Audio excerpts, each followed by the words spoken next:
खबर जहां सपा नेता आजम खां गंगाराम अस्पताल में भर्ती। 2 दिन पहले हार्ट अटैक से उनकी तबीयत बिगड़ी थी, जिसके चलते वो गंगाराम अस्पताल में भर्ती हैं। आजम खां, उनकी तबीयत खराब हुई, जिसके चलते 2 दिन पहले हार्ट अटैक से उनकी तबीयत बिगड़ी थी। गंगाराम अस्पताल में इस वक्त भर्ती हैं। उनका इलाज चल रहा है। डॉक्टर्स की खास देखरेख में उनको रखा गया है। 2 दिन पहले बताया जा रहा है कि हार्ट अटैक से उनकी तबीयत बिगड़ी थी, जिसके चलते उनको तत्काल गंगाराम अस्पताल में भर्ती कराया गया है। फिलहाल उनका वहां पर इलाज जारी है। तो कद्दावर नेता है समाजवादी पार्टी से आजम खां, तो वहीं गंगाराम अस्पताल में इस वक्त भर्ती हैं। डॉक्टर्स की स्पेशल देखरेख में इस वक्त हैं वो, क्योंकि 2 दिन पहले उनकी कंडीशन काफी सीरियस हो गई थी, जिसकी वजह से उन्हें एडमिट कराया गया और गंगाराम अस्पताल में इस वक्त वो भर्ती हैं, जहां पर उनका इलाज किया जा रहा है।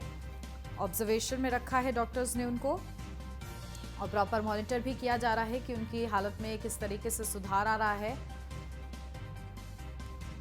बताया जा रहा था कि 2 दिन पहले हार्ट अटैक से उनकी तबीयत बिगड़ी थी, जिसकी वजह से अचानक उनको परेशानी हुई, समस्या हुई, जिसके चलते उन्हें अस्पताल में भर्ती कराया गया और अभी फिलहाल उनका इलाज जारी है।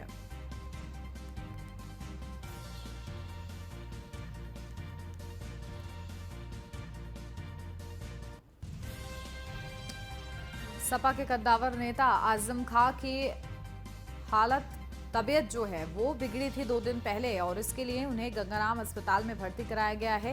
ये बड़ी जानकारी आपको दे रहे हैं। उनकी कंडीशन सीरियस थी और इसी के लिए उनको तुरंत जो है एडमिट कराया गया। फिलहाल उनका इलाज जारी है गंगाराम अस्पताल में।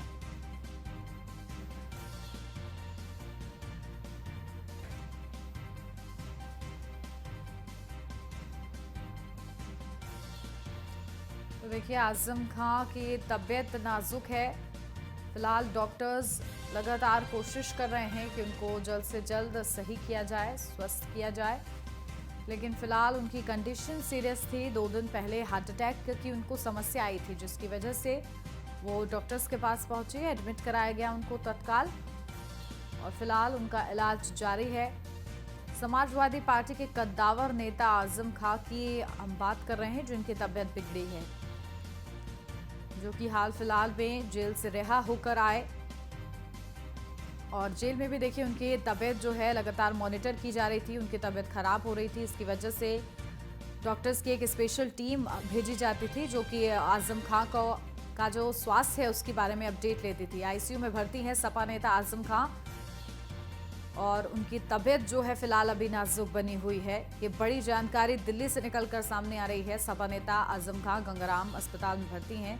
2 दिन पहले उन्हें हार्ट अटैक से उनकी तबीयत अचानक बिगड़ी थी, जिसके बाद आईसीयू में उन्हें भर्ती किया गया है, और जब वो जेल में भी थे तब भी उनकी तबीयत देखिए लगातार खराब रहती थी। लगातार उनकी तबीयत को मॉनिटर किया जाता था। उन्नाव से अगली खबर, जहां ट्रक और कार की आमने सामने से भिड़ंत हो गई। हादसे में 3 लोगों की मौत हो गई, एक की हालत गंभीर है। गंभीर घायल शख्स को ट्रॉमा सेंटर के लिए रेफर किया गया है। गंगा घाट कोतवाली के गंगा बैराज पर यह हादसा हुआ है। तो वहीं सीएम योगी आदित्यनाथ ने घटना पर दुख जताया है। सीएम ने घायलों का बेहतर इलाज कराने के भी निर्देश दिए हैं। तो गंभीर रूप से घायल को ट्रॉमा सेंटर रेफर किया गया है। साथ ही गंगा घाट कोतवाली के गंगा बैराज पर यह बड़ा हादसा हुआ है। तो वहीं सीएम ने भी इस पूरे हादसे पर संज्ञान लिया है, दुख व्यक्त किया है। साथ ही साथ सीएम ने घायलों को बेहतर इलाज कराने के भी निर्देश दिए हैं। तो ट्रक और कार की आमने सामने से भिड़ंत हुई थी, जिस हादसे में 3 लोगों की मौत हो गई और एक की हालत गंभीर बताई जा रही है, जो कि अस्पताल में भर्ती है। और देखिए किस तरीके से ये जोरदार टक्कर हुई है, भिड़ंत हुई है, जिसकी वजह से कार के परखच्चे उड़ गए हैं पूरी तरीके से। जो उसका ढांचा है कार का वो बिगड़ गया है, और इसी वजह से 3 जिंदगियां चली गई इस हादसे में। और खुद सीएम योगी आदित्यनाथ ने इस हादसे का संज्ञान लिया है।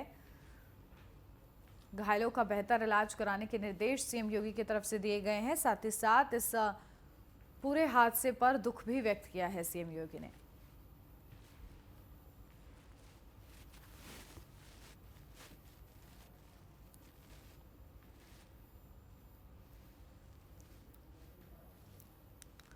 तो देखिए, ट्रक और कार की आमने सामने से जोरदार भिड़ंत हुई है और इस हादसे में 3 लोग की जान चली गई है। एक की हालत गंभीर बताई जा रही है और सीएम योगी आदित्यनाथ ने भी इस हादसे पर संज्ञान लिया। बेहद ही ज़्यादा भीषण ये हादसा था और इस हादसे की जो तीव्रता है उसका अंदाज़ा इसी बात से लगाया जा सकता है। जो तस्वीरें हम आपको दिखा रहे हैं कि कार का किस तरीके से ढांचा बुरी तरीके से बिगड़ गया है, क्षतिग्रस्त हुई है पूरी ये कार। और ट्रक के ये भिड़ंत में 3 लोगों की मौत हुई है, एक की हालत गंभीर है। और चलिए सीधा अपडेट लेते हैं, हमारे संवाददाता नीरज द्विवेदी हमारे साथ जुड़ गए हैं उन्नाव से।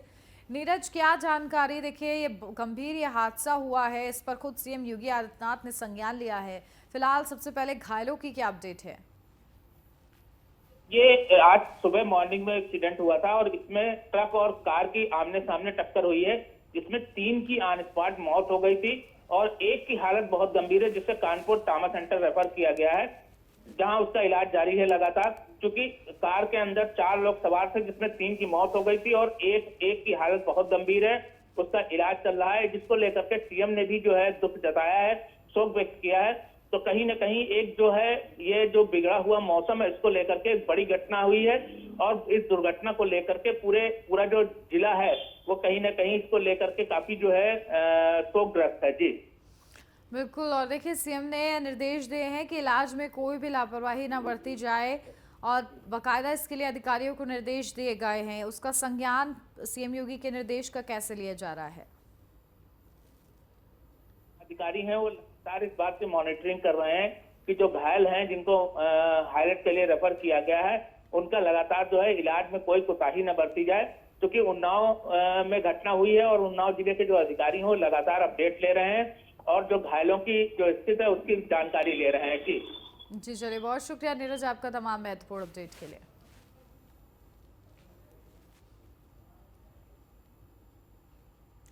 प्रतापगढ़ से अगली खबर, जहां पार्टी के दौरान होटल में मारपीट का सीसीटीवी फुटेज वायरल हो रहा है। विधायक के करीबी और गुर्गों ने युवक को जमकर पीटा है। युवक की होटल में जूते से जमकर पिटाई की गई है। सदर विधायक राजेंद्र मौर्य के करीबी है पिटाई करने वाला दबंग अभिषेक। तो वहीं पैसे के विवाद को लेकर मारपीट की गई। पीड़ित ने नगर कोतवाली में मामले की शिकायत की है। कल शाम का बर्थडे पार्टी के दौरान का ये वीडियो बताया जा रहा है। नगर कोतवाली के बाबागंज के एक होटल का ये पूरा मामला है। देखिए, पैसे के विवाद को लेकर मारपीट की गई और मारपीट का ये वीडियो भी हम आपको दिखा रहे हैं। पीड़ित ने नगर कोतवाली में इस मामले की शिकायत की है। और चलिए सीधा अपडेट ले लेते हैं, हमारे संवाददाता मनु सिंह हमारे साथ जुड़ गए प्रतापगढ़ से। मनु, क्या जानकारी इस पूरे मामले के बारे में, जहां युवक की किस तरीके से होटल में पिटाई की गई है? वीडियो हम अपने दर्शकों को दिखा रहे हैं, क्या पूरा विवाद था?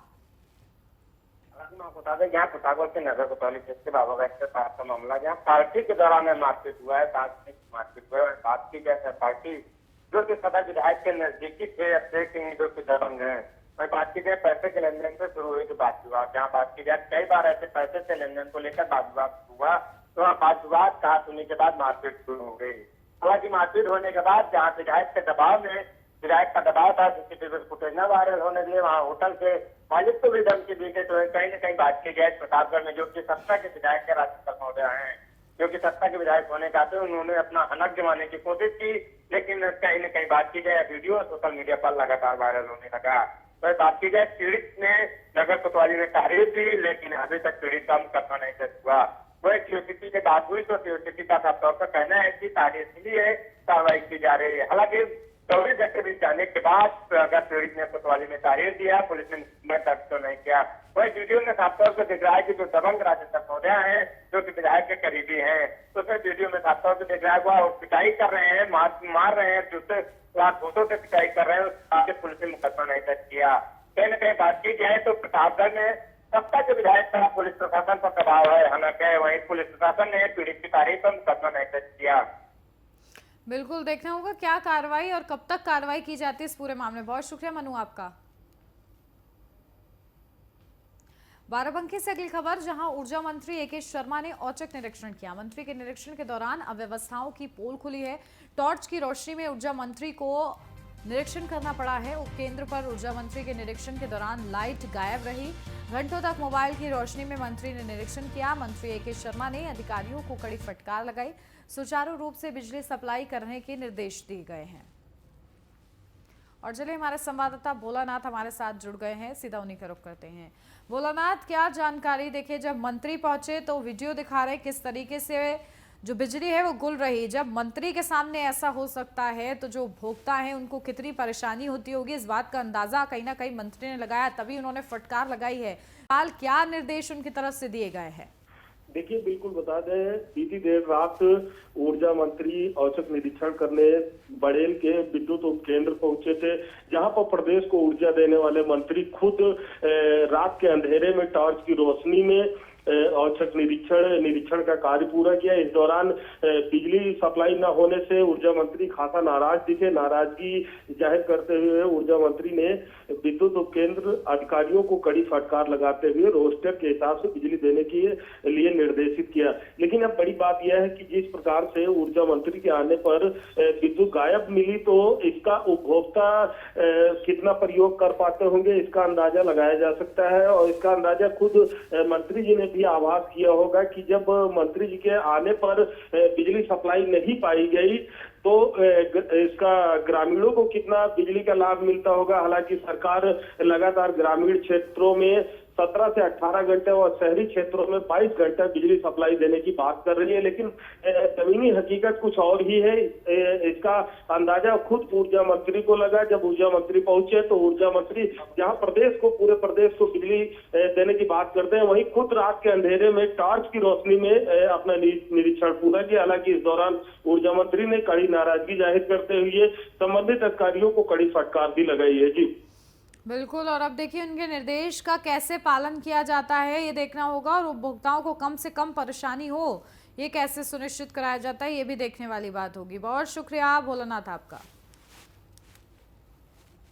लखनऊ से अगली खबर, जहां यूपी के एक और आईएएस अफसर ने इस्तीफा दिया है। जहां 2005 बैच के आईएएस अधिकारी श्रीनिवासुलु ने इस्तीफा दिया है। आईएएस श्रीनिवासुलु को वित्त से राजस्व विभाग भेजा गया था। 2030 तक था आईएएस अधिकारी श्रीनिवासुलु का कार्यकाल, लेकिन उन्होंने इससे पहले ही इस्तीफा दे दिया है। और ये एक और आईएएस अफसर का इस्तीफा सामने आया है। अपने कार्यकाल से पहले ही इस्तीफा देखिए आईएएस अफसर ने दिया है। जहां 2005 बैच के आईएएस अधिकारी हैं श्रीनिवासुलु ने इस्तीफा दे दिया है।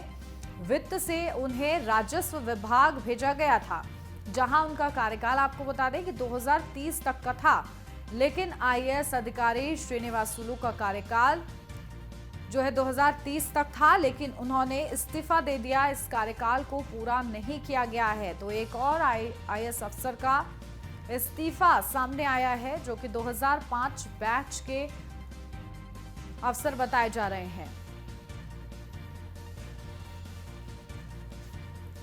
तो वित्त से राजस्व विभाग उन्हें भेजा गया था, जहां 2030 तक उनका कार्यकाल था, लेकिन ये कार्यकाल उन्होंने पूरा नहीं किया और इस कार्यकाल को पूरा होने से पहले ही उन्होंने इस्तीफा दे दिया है। तो एक और आईएएस अफसर का इस्तीफा सामने आया है। श्रीनिवासुलु का कार्यकाल 2030 तक था, लेकिन उससे पहले ही इस्तीफे की खबर सामने आ गई है। उन्होंने इस्तीफा दे दिया है। आपको बताते चले कि वो वित्त में थे, उन्हें वित्त से राजस्व विभाग में भेजा गया था, जहां पर उनका कार्यकाल जो है 2030 तक का था, लेकिन अपनी जिम्मेदारी 2030 तक अपना कार्यकाल में अपनी सेवा उन्होंने 2030 तक जारी नहीं रखी और पहले ही इस्तीफा दे दिया।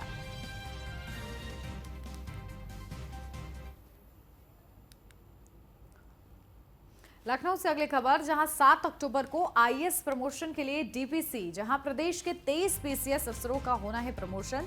7 अक्टूबर को प्रमोशन के लिए विभागीय कमेटी की बैठक, दिल्ली में होने वाली डीपीसी की बैठक लखनऊ में होगी। आयोग से 2021 के लिए 23 रिक्तियां अधिसूचित।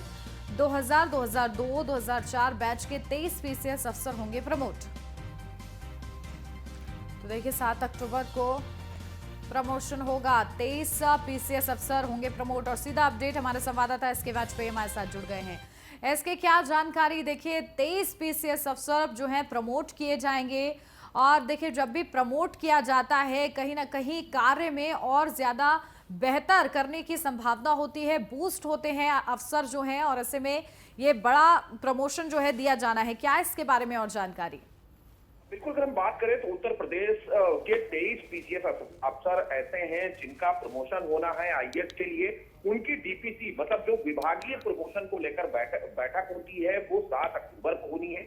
और इस बार महत्वपूर्ण ये है कि ये बैठक जो हमेशा दिल्ली में होती रही, इस बार लखनऊ में होने वाली है, जिसको लेकर संघ लोक सेवा आयोग की तरफ से उत्तर प्रदेश के मुख्य सचिव दुर्गा शंकर मिश्रा को पत्र भेजकर तैयारियां पूरी करने के निर्देश दिए गए हैं। और सीधे तौर पर ये 23 पीसीएस अफसर ऐसे हैं जो कि प्रमोट होने के बाद आईएएस बनेंगे। इनकी डीपीसी को लेकर ये बैठक होनी है। हालांकि अगर हम बात करें तो इसमें 2000, 2002, 2004 के जो बैच वाले पीसीएस अफसर हैं वो इसमें शामिल होंगे। अब इन तीनों टीयर के अगर हम पीसीएस अफसरों की बात करें तो इनकी संख्या 23 है जो कि वरिष्ठता के क्रम में आईएएस बनने की राह पर हैं। अब जब 7 तारीख को इनकी डीपीसी को लेकर बैठक होगी तो निश्चित तौर पर उसके बाद आईएएस में इनको प्रमोट किया जाएगा। और कहीं न कहीं उत्तर प्रदेश के जो आईएएस अफसरों की संख्या है उसमें 23 का इजाफा होगा।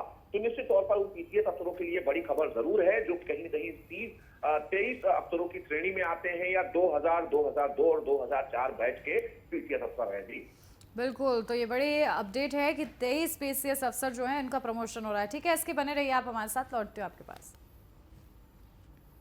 यूपी में इलेक्ट्रिक वाहन नीति का मसौदा तैयार, जहां 8 साल में इको फ्रेंडली सिस्टम तैयार करेंगे। करीब 5000 करोड़ से ज्यादा का निवेश होगा। 10 लाख से अधिक लोगों को रोजगार मिलेगा। तो वहीं शहर में हर 9 किलोमीटर पर होगा चार्जिंग स्टेशन। एक्सप्रेस वे पर 25 किलोमीटर पर होगा चार्जिंग स्टेशन। 2030 तक सभी सरकारी वाहनों को ई व्हीकल में किया जाएगा तब्दील। तो वहीं इलेक्ट्रिक व्हीकल की खरीद पर मिलेगी 15% की छूट। इलेक्ट्रिक वाहनों का रजिस्ट्रेशन मुफ्त होगा। तो देखिए 10 लाख से अधिक लोगों को इसके माध्यम से रोजगार मिलेगा, जहां शहरों में हर 9 किलोमीटर पर चार्जिंग स्टेशन भी होगा। और इसके लिए पूरा मसौदा जो है तैयार कर लिया गया है। सीधा रुख एसके का हमारे संवाददाता बने हुए हमारे साथ। एसके, देखिए पूरा मसौदा जो है तैयार कर लिया गया है ई व्हीकल के लिए कि क्या किस तरीके से उसे तब्दील करना है सरकारी वाहनों को, क्या क्या इस दौरान नियम रहेगी, क्या प्रणाली रहने वाली है? बिल्कुल, निश्चित तौर पर जिस तरीके से हम देखें उत्तर प्रदेश के कई शहर ऐसे हैं जो कि प्रदूषण की चपेट में हैं, उसको लेकर उत्तर प्रदेश सरकार इको फ्रेंडली सिस्टम तैयार करने जा रही है, जिसमें जो यूपी में वाहनों की संख्या है वो कहीं न कहीं बहुत ज्यादा है। जिसमें हम खास तौर पर अगर शहरों की बात करें तो इसमें लखनऊ है, आगरा है, वाराणसी, प्रयागराज, मेरठ, झांसी, ये वो जिले हैं जिनमें कहीं न कहीं बहुत ज्यादा वाहनों का दबाव होता है। ऐसी जगहों पर प्रदूषण कम हो उसको लेकर इलेक्ट्रिक वाहन नीति तैयार हुई है, जिसमें करीब 5000 करोड़ तक के निवेश का लक्ष्य उत्तर प्रदेश सरकार लेकर चल रही है। 10 लाख लोगों को सीधे तौर पर इसमें रोजगार मिलेगा। और इसमें व्यवस्था की जाएगी कि हर 9 किलोमीटर पर जो इलेक्ट्रिक वाहन है उनके चार्जिंग की व्यवस्था रहे। 2030 तक पूरी तरीके से कोशिश की जा रही है कि शहरों को इलेक्ट्रिक वाहन में तब्दील किया जाए, ताकि जो प्रदेश में कहीं न कहीं जो प्रदूषण का स्तर है जो वाहनों के जरिए होता है उसको कम किया जा सके। और सबसे बड़ी बात यह होगी कि उत्तर प्रदेश सरकार इलेक्ट्रिक वाहन जो नीति लेकर आने वाली है, जिसका मसौदा तैयार हुआ है, उसमें 15% तक छूट भी दी जाएगी। हम कह सकते हैं कि एक तरीके की सब्सिडी होगी, ताकि लोग प्रमोट हो सके कि वो दूसरे जो ईंधन है उनसे चलने वाले वाहनों के बजाय इलेक्ट्रिक वाहन को प्रेफर करें। जी बिल्कुल, और देखिए 8 साल में इको फ्रेंडली सिस्टम जो है लागू हो जाएगा इसी के साथ। बहुत शुक्रिया इसके आपका तमाम अपडेट के लिए। कानपुर से अगली खबर, जहां विकास दुबे के सहयोगियों पर ईडी का शिकंजा। विकास दुबे के सहयोगियों के 10 बैंक खाते सीज हुए हैं। जय वाजपेयी समेत कई सहयोगियों के खातों की जांच ईडी ने तैयार की। 400 से ज्यादा संपत्तियों की सूची ईडी के लखनऊ मुख्यालय ने दर्ज किया था मुकदमा। तो विकास दुबे के सहयोगियों के 10 बैंक खाते सीज हुए हैं। जय वाजपेयी समेत कई सहयोगियों के खातों की जांच। और सीधा अपडेट हमारे संवाददाता रामजी शर्मा से कानपुर से जुड़ गए हमारे साथ। राम जी, क्या जानकारी, देखिए किस तरीके से विकास दुबे, कुख्यात गैंगस्टर विकास दुबे के अब करीबियों पर भी शिकंजा कस रही है ईडी, और किस तरीके से संपत्तियों को सीज किया जा रहा है? जी बिल्कुल, मैं आपको बता दूं कि जिस तरह विकास दुबे जो कुख्यात अपराधी था, जिसमें इस मुठभेड़ के दौरान कई पुलिसकर्मियों की तो मौत घाट उतार दिया था, ऐसे विकास दुबे का तो एनकाउंटर में पुलिस संभाल गया, लेकिन उसके कई ऐसे सहयोगी हैं जो लगातार विकास दुबे के नाम पर जमीनों कब्जे करे थे, अटूट संपत्ति कर थी। इसमें सबसे बड़ा नाम जो है था विकास दुबे खजांची जय बाल्टी के नाम आया था, जिस पर तो कब्जा करता गया और इसकी लगातार शिकायत थी, जिस पर ईडी ने कार्रवाई करते हुए जो विकास दुबे का सहयोगी थे जिन्होंने कुछ संपत्ति दर्ज करी थी, उसमें जय बाल्टी समेत सभी के जो 10 खातों को ईडी ने सीज कर दिया है, जिस पर एक मुकदमा लखनऊ के जो ईडी कार्यालय वहां पर दर्ज किया गया वहां पर। इसके बाद जब कानपुर में ईडी टीम आई तो जय वाजपेयी, अनूप सिंह परिहार है, उत्तम सिंह है, दीपक मिश्रा है, आलोक शुक्ला, उपेंद्र परिहार और स्रोत गुप्ता। जो ये स्रोत गुप्ता वो शख्स है जो समाजवादी पार्टी में अच्छी पैठ रखता है। इन सभी इनके खातों को ईडी सीज कर दिया और आगे की जो कार्रवाई लगातार जारी है, क्योंकि प्रवर्तन निदेशालय है जिससे उसको लगातार शिकायत मिल रही थी, लगातार कंप्लेंट की जा रही थी कि जो विकास दुबे के लोग जुड़े हैं, चाहे वो जय वाजपेयी या इनके और सहयोगी, इन्होंने अकूट संपत्ति विकास दुबे के नाम से एकत्र कर रखी है और जगह जगह जमीन खरीद रखी, कब्जे कर रखे हैं, जिसकी जांच में बातें सामने आई। जब खाते चेक किए गए तो खातों में भी ये बात सामने निकल के सामने की जो पैसा खातों में जमा है वो अकूट संपत्ति है, जो कब्जे से कब्जा करके लोगों से वसूली करके एकत्र की गई है। इन सभी खातों को ईडी ने सीज कर दिया है। इसके साथ ही और वह लोग जिन्होंने जो ईडी का जो रिपोर्ट है जिसमें 400 से ज्यादा ऐसे लोग हैं जिन्होंने संपत्तियां एकत्र की, उन सभी के खातों को खंगाला जा रहा है और जल्द ही और भी लोगों के खातों को सीज किया गया, जिससे कि जिन्होंने लोगों को जमीनों पर कब्जा करा था उनको न्याय मिल सके और उनकी जमीन उनको मुक्त कराई जा सके। जी बिल्कुल, तो देखिए बड़ी कार्रवाई ईडी की तरफ से की जा रही है। राम जी, बहुत शुक्रिया आपका तमाम अपडेट के लिए। और इसी के साथ इस बुलेटिन फिलहाल बस इतना ही। खबरों का सिलसिला आगे भी जारी है, आप देखते रहिए न्यूज़ 1 इंडिया।